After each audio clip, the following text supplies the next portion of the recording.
এলাম আমি প্রাইভেট পড়াতে, বাসায় যেয়ে দেখি কেউ নাই, আর বাবা মা কেউ নাই, ও একা। তো আমি ওকে জিজ্ঞাসা করলাম যে কী ব্যাপার, তোমার বাবা মা কোথায় গেছে? তো বলতেছে আমার বাবা মা একটু বাইরে গেছে, আসতে দেরি হবে, 12টা-1টা বাজবে। তো আমি যে এই টাইমে তুমি আমাকে ফোন দিলা কিসের জন্য? এই টাইমে আমি কি প্রাইভেট পড়াবো?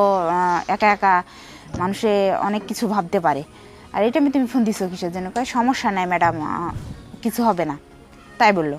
আচ্ছা ঠিক আছে। তারপরে যে আমি তাকে প্রাইভেট পড়ানো শুরু করলাম। তারপরে পড়ানোর মাঝখানে হঠাৎ কারেন্ট চলে যায়। কারেন্ট চলে যাওয়ার পরে যে সে আমাকে জড়িয়ে ধরে।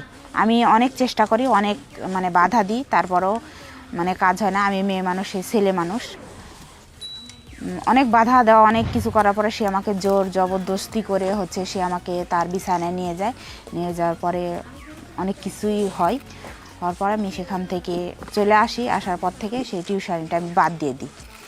বাদ দেওয়ার পরে আমি আর তাকে পড়াইতে যাই না। সে আমাকে ফোন দেয়, কী ব্যাপার ম্যাডাম আসেন না কেন, কী আসার বিষয়? তা আমি বলতেছি না, তোমাকে আমি আর প্রাইভেট পড়াবো না, কারণ আমার জীবনে যা কিছু ঘটে গেছে এটা হলো একটা অ্যাক্সিডেন্ট। কেমন আছেন সবাই? আশা করি ভালো আছেন, আমিও ভালো আছি। আমি একজন মধ্যবিত্ত ঘরের মেয়ে। আমি ভালো একজন স্টুডেন্ট। আমি ছোটোর থেকে খুব ভালো লেখাপড়া করছি, ভালোভাবেই লেখাপড়া চালিয়ে গেছি। আমি 5-এ বৃত্তি পেয়েছি। তারপরে ম্যাট্রিকেও আমি ভালো রেজাল্ট করছি।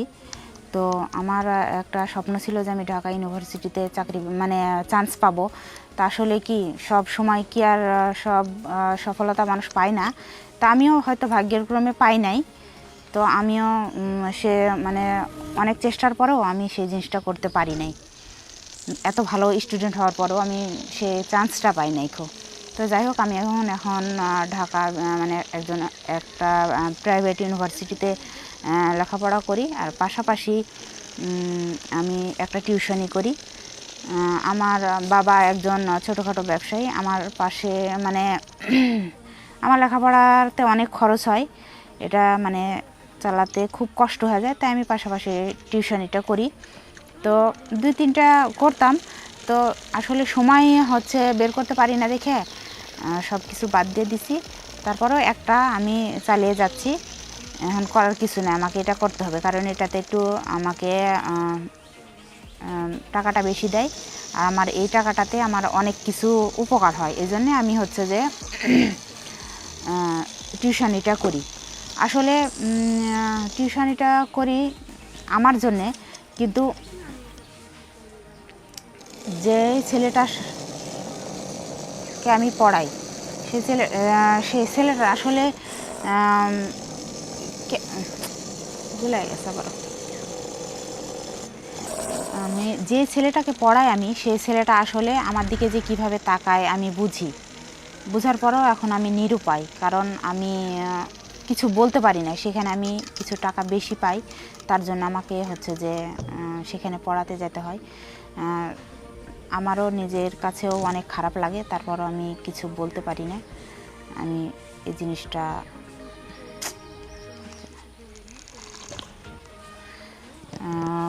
করি।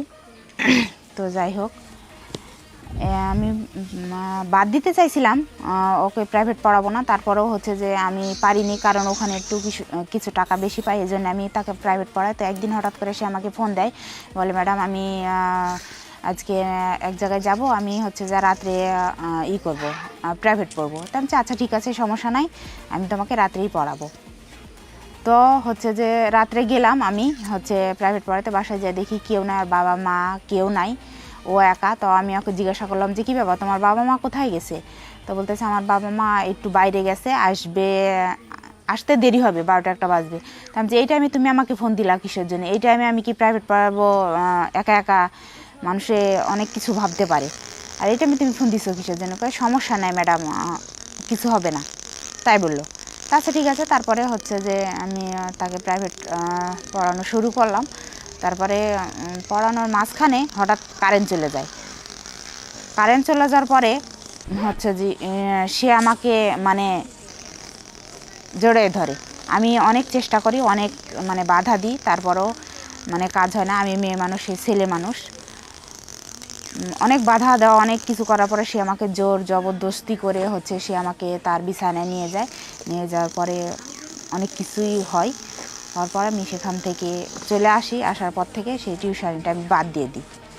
বাদ দেওয়ার পরে আমি আর তাকে পড়াইতে যাই না। সে আমাকে ফোন দেয়, কী ব্যাপার ম্যাডাম আসেন না কেন, কী আসার বিষয়। তা আমি বলতেছি না, তোমাকে আমি আর প্রাইভেট পড়াবো না, কারণ আমার জীবনে যা কিছু ঘটে গেছে এটা হলো একটা অ্যাক্সিডেন্ট। পরবর্তীতে আমি ইচ্ছাকৃতভাবে ওখানে জড়াতে চাই না, কারণ তোমার যে চরিত্র আর তোমার যে স্বভাব, তুমি তো পরিচয়টা দিয়েই ফেলেছো। তা আমি আমার জীবনটা নষ্ট করতে চাই না। আমার যদি লেখাপড়া শেষও এখানেও করা লাগে তাও আমি রাজি, কিন্তু আমি আমার জীবনটা শেষ করতে চাই না। তো আশা করি আমার কথাগুলো বুঝতে পারছেন। সবাই ভালো থাকবেন। আল্লাহ হাফেজ।